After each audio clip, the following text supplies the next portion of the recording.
Question 36, GEM Mathematics. Find the sum to infinity of the series S sub n equal to 1 plus sine 60 degree plus sine square 60 degree plus ... It continues like that. Let's see how we can handle this. Solution.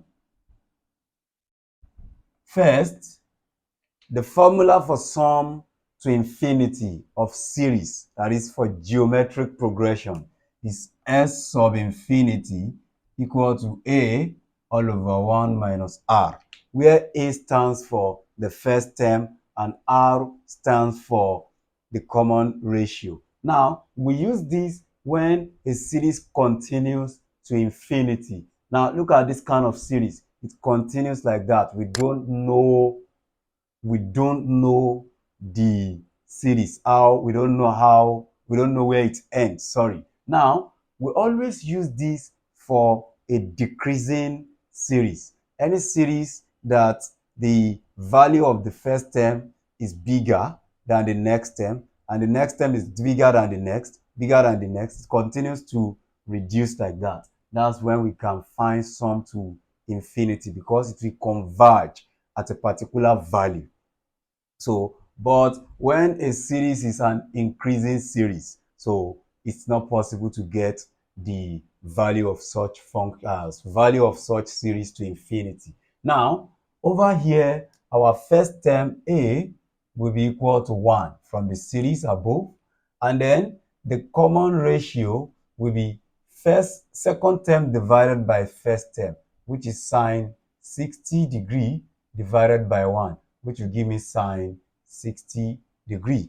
And at the same time, we can use third term divided by second term, which will still give us sine 60 degree. Very fine. Good. Let's now see sum to infinity equal to A. Let's substitute for A. That will give me 1 all over 1, which is here, minus common ratio, which is sine 60. That will be equal to 1 divided by 1 minus. What is sine 60? I have shown you the simple way of learning trigonometric ratio. That is a trick for that. If you consider that trick, sine 60 is going to be root 3 all over 2. Root 3 over 2.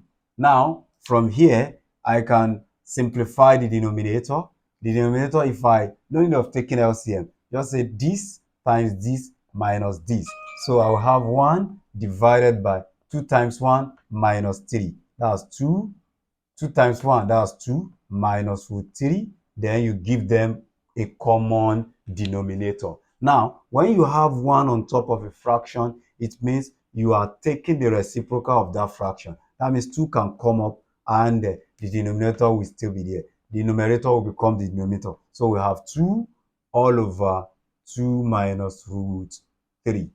So the next line of action is to simplify this, to rationalize the denominator.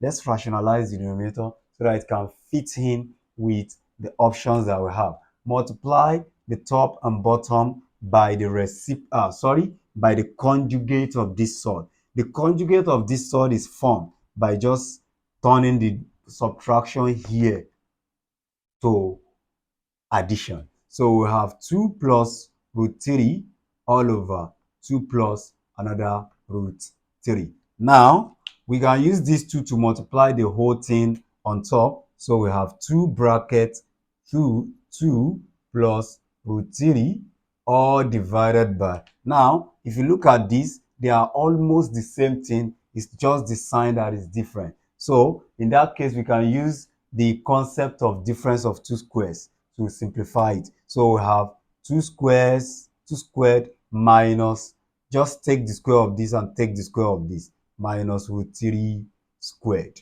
So over here, we are going to have 2 brackets 2 plus root 3 all divided by 2 squared will give me 4 minus root 3 squared. Square root will cancel square. So we are going to have 3. So next, we have 2 brackets 2 plus root 3, because 4 minus 3 is just 1. So we have 1 at the denominator, which will still give us the same fraction. The same sort. Let's check the option.